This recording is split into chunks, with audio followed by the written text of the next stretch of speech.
UP की Dastak news channel में आपका स्वागत है।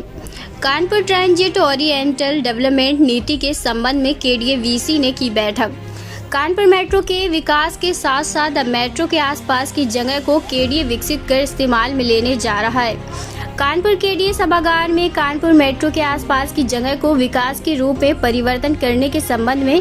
केडीए-वीसी विशाख जी अय्यर की अध्यक्षता में बैठक संपन्न हुई। विशाख जी अय्यर ने बताया कि निकट में ही हम लोगों ने 2-2.5 महीने के अंदर ही TOD यानी ट्रांजिट ओरिएंटल डेवलपमेंट जोन का डिमार्केशन करते हुए बोर्ड के समक्ष प्रस्तुत किया है। जियो के तहत मेट्रो की जो लाइन है उसमें 500 मीटर दोनों साइड के TOD transit oriental development zone है। हम लोगों ने TOD जोन की डिमार्केट किया है। साथ ही आगे आम जनमानस से आपत्ति एवं सुझाव भी लिए जाएंगे, लेकिन उससे पहले बोर्ड के अनुमोदन को औपचारिक रूप से प्राप्त करने के लिए आज प्रस्तुत किया जाएगा। केडीए वासी ने कहा कि मेट्रो के लाइन के दोनों ओर 500 मीटर के दायरे तक विभिन्न प्रकार की एक्टिविटी को आगे बढ़ाने के लिए TOD जोन का डिमार्केशन हेल्पफुल रहेगा और मेट्रो के साथ साथ मेट्रो के आसपास की जगह को भी सुरक्षित कामों के लिए उपयोग किया जाएगा। निकट में ही लगभग 2-2.5 महीने के अंदर ही हम लोगों ने उसका TOD जोन का डिमार्केशन करते हुए हम लोगों ने आज बोर्ड के समक्ष प्रस्तुत किया है। जो जियो के तहत मेट्रो का जो लाइन है उसके 500 मीटर दोनों साइड में TOD जोन की डेफिनेशन है और उसी प्रकार TOD जोन को हम लोगों ने डिमार्केट किया है और जो आम जन से आपत्ति सुझाव आमंत्रित करने के लिए अभी ये प्रकाशित किए जाएंगे और उससे पहले बोर्ड के एक अनुमोदन औपचारिक रूप से प्राप्त करने के लिए आज प्रस्तुत किया गया था। निश्चित रूप में जो मेट्रो के जो लाइन के दोनों साइड में 500 मीटर के दायरे तक विभिन्न प्रकार की एक्टिविटीज़ जो औद्योगिक और जो कमर्शियल एक्टिविटीज़ हैं उसको आगे बढ़ाने के लिए निश्चित रूप में ये TOD जोन का जो डिमार्केशन है वो निश्चित रूप में हेल्पफुल रहेगा। उसके जो ओवरऑल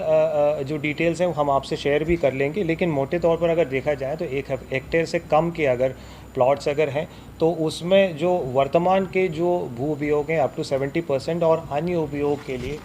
30% तक का यूटिलाइज कर सकते हैं और 1 हेक्टेयर से अधिक के जो क्षेत्रफल के जो प्लॉट्स हैं उसमें वर्तमान में जो भू उपयोग है 50 to 100% तक और अन्य भू उपयोग अप टू 10% का यूज़ कर सकते हैं। अगर FAR की बात अगर कर लें तो 12 मीटर के जो सड़क जो विकसित क्षेत्र की बात मैं कहता हूँ, बाकी डिटेल्स आपसे हम शेयर भी कर रहे हैं। विकसित क्षेत्र की अगर बात है तो 12 मीटर की जो सड़क है वहाँ पे आपको 3 FAR मिल जाता है। 18 मीटर तक के जो सड़क है वहाँ पे 3.5 FAR मिल जाता है और 18 मीटर से अधिक के जो अगर कैरिज वे हैं तो आपको 4 FAR मिल जा रहा है। तो निश्चित रूप में कानपुर के जो विकास के लिए जो मेट्रो के जो लाइन है उसके दोनों साइड्स में 500 मीटर तक के एरिया में विकास के जो गति है उसको आगे बढ़ाने के लिए ये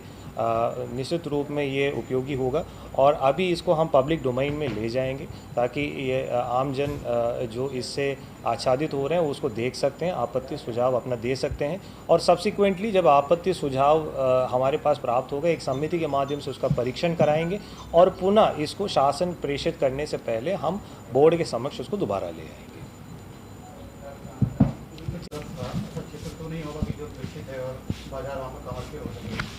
देखिए, इसमें सबसे पहले जो TOD जोन आइडेंटिफाई जब किए जाएंगे तो जो इसके जैसे मैंने कहा है कि दोनों साइड के जो लैंड यूज़ हैं उसमें हम लोग मिक्स्ड लैंड यूज़ एक पर्टिकुलर सीमा जो अपने नीति के तहत जो अलाउड है उसके तहत हम लोग टेकअप कर सकते हैं। तो सिर्फ KDA ही नहीं, जो प्राइवेट लैंड होल्डर्स हैं उन लोगों को भी इससे फ़ायदा होगा। Transit oriented development